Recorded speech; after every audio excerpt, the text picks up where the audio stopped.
샤랄라한 DJ 샤디와 함께하는 달콤한 시간.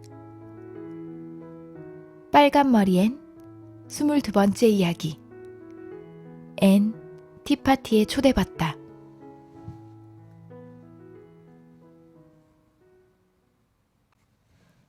이번에는 또 무슨 일이길래 눈이 그렇게 튀어나오려고 하니? 앤이 우체국에 갔다가 헐레벌떡 들어오자 마릴라가 물었다. 영혼을 닮은 사람을 또 발견한 거니? 앤은 흥분에 휩싸여 눈을 반짝였고 온몸으로 활기를 내뿜었다. 8월의 어느 저녁, 앤은 오솔길을 사뿐히 달려오던 참이었다. 마치 개구쟁이 요정이 춤을 추는 듯한 모습이었다. 아니에요, 마릴라 아주머니. 어떻게 생각하세요? 내일 오후 목사님 사택에서 열리는 티파티에 제가 초대를 받았어요. 앨런 사모님이 제 앞으로 우체국에 편지를 남기셨더라고요. 이걸 보세요. 초록 지붕집에 사는 앤셜리 양에게 라고 적혀 있어요. 저는 셜리 양이라고 불러본 적이 없어요. 너무 짜릿해요. 이 편지를 제가 가장 아끼는 보물로 영원히 간직할 거예요. 마릴라는 곧 다가올 멋진 일에는 관심 없다는 듯 무심하게 말했다. 앨런 사모님은 주일학교 학생들을 번갈아가며 티파티에 초대하실 거라고 하더구나. 그러니 그렇게 흥분하지 않아도 된다. 제발 좀 차분해지는 법을 좀 배우렴. 앤에게 차분해지라는 것은 타고난 천성을 갈아엎으라는 것과 다를 바 없었다. 앤은 영혼, 불꽃, 이슬로 만들어진 아이가 아니었던가. 그런 앤에게 인생의 기쁨과 고통은 다른 이들보다 3배는 강하게 다가올 수밖에 없었다. 마릴라도 이 사실을 모르는 바가 아니기에 이 충동적인 영혼이 세상의 기쁨과 고통을 온전히 감내할 수 있기는 할까.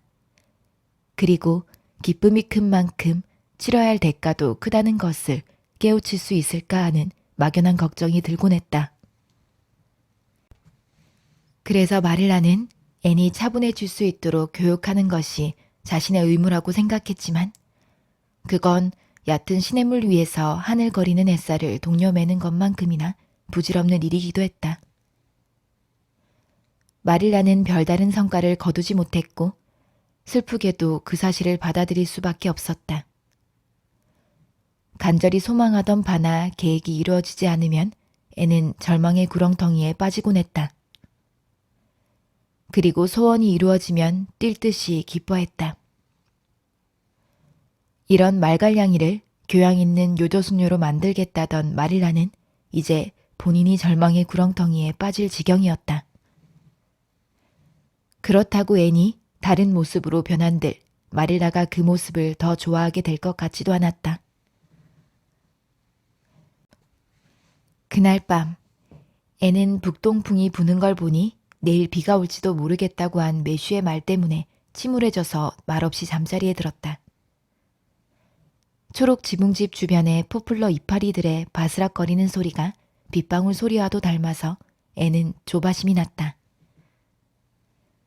평소 같았으면 저 멀리 세인트 로렌스만에서 들려오는 파도 치는 소리가 신비하고도 낭낭한 음악 소리 같아서 그저 반가웠겠지만 내일 날씨가 맑기만을 간절히 바라는 어린아이에겐 폭풍과 재난의 징조로 보일 뿐이었다.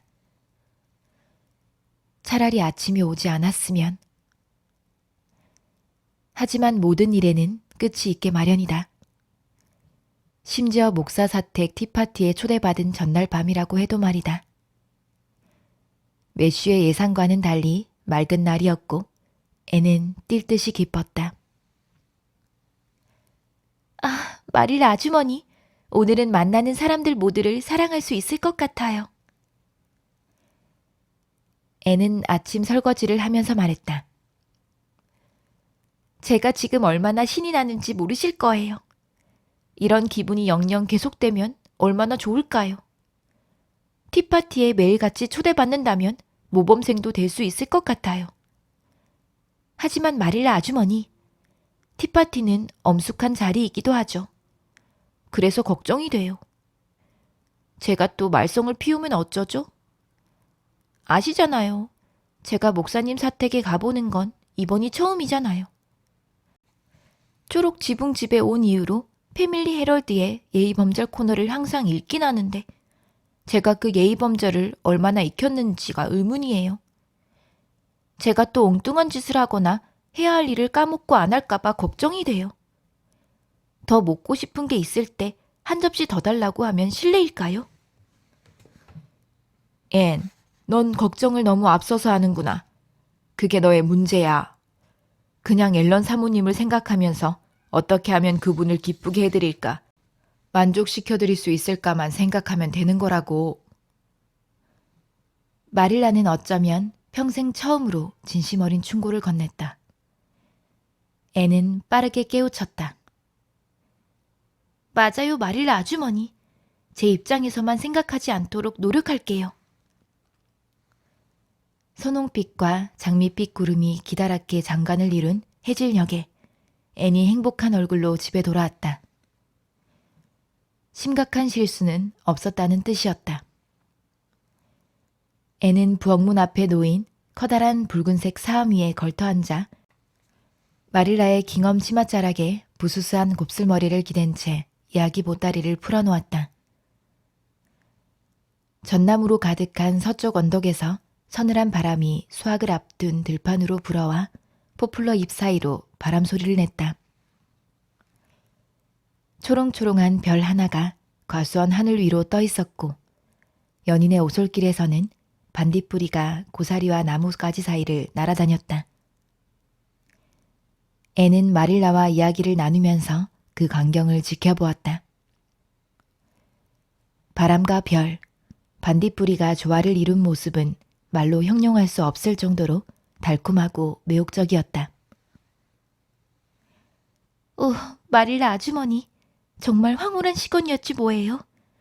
저는 지금껏 헛되게 살아온 게 아닌 것 같아요. 앞으로 목사님 사택에 다시 초대받지 못하게 될지언정 오늘의 이 기분은 절대 잊지 않을 거예요. 사택에 도착하자 앨런 사모님이 현관까지 마중을 나오셨어요.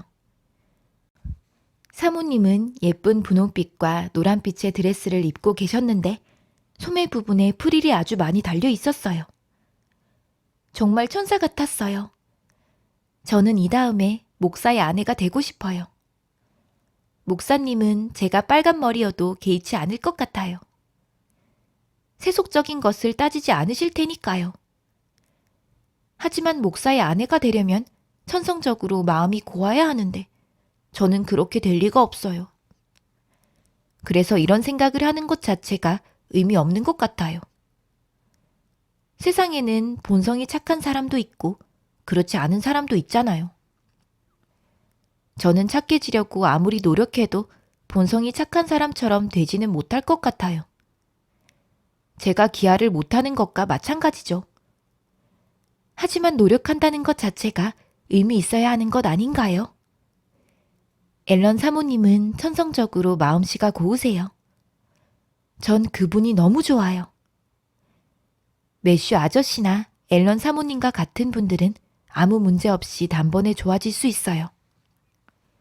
그리고 린드 아주머니와 같은 분은 좋아하려면 많은 노력을 해야 하죠. 그분들은 교회 봉사도 많이 하시니까 당연히 사랑해야 한다는 건 알지만 계속 머릿속에 주입을 해야 해요. 안 그럼 까먹고 말죠. 목사님 사택 티파티에는 화이트샌즈 주일학교에서 온 다른 여자애도 있었어요. 이름은 로레타 브리인데 정말 착해요. 저희는 우아하게 차를 마셨고요. 전 예의를 갖추려고 노력했어요. 차를 마신 다음에는 앨런 사모님이 피아노를 치면서 노래를 하셨죠. 로레타랑 저랑도 함께 부르자고 하셨어요. 사모님이 저보고 목소리가 좋다고 하셨어요. 그리고 주일학교 성가대에 들어오라고 하셨어요. 성가대에 들어간다는 생각만으로도 얼마나 흥분이 되던지. 전 예전부터 다이애나처럼 성가대에서 노래하고 싶었지만 제가 넘볼 수 없는 것이라고 생각했거든요. 로레타는 집에 일찍 갔어요. 오늘 밤에 화이트샌즈 호텔에서 큰 공연이 열리는데 거기에 자기 언니가 출연한대요. 로레타가 그러는데 미국인들이 그 호텔에서 2주에 한 번꼴로 공연을 열어서 샬롯타운 병원을 돕기 위한 후원 활동을 한대요. 로레타도 언젠가는 무대에 서게 될 거라고 했어요. 저는 그저 경이롭게 로레타를 바라볼 뿐이었죠. 로레타가 떠나고 난 다음 앨런 사모님과 깊은 대화를 나눴어요.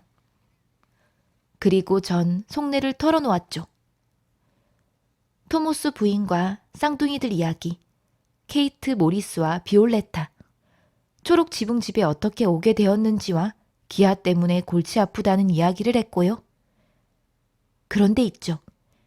앨런 사모님도 기아를 엄청 못하셨대요. 제가 그 말을 듣고 얼마나 위안을 받았는지. 제가 문 밖을 나서려는데 린다 아주머니께서 오셨어요. 그리고 무슨 일이 있었는지 아세요? 글쎄, 재단 이사회에서 새로운 선생님을 뽑았대요. 여자 선생님으로요. 성함은 뮤리얼 스테이시래요. 낭만적인 이름 아닌가요? 린다 아주머니 말씀으론 에이버니의 여자 선생님이 오시는 건 처음이라 무척 위험하고 혁신적인 일이래요. 하지만 여자 선생님이 오신다니까 황홀해요. 계약하려면 2주나 더 남았는데 새로 오실 선생님이 벌써부터 너무 보고 싶어요.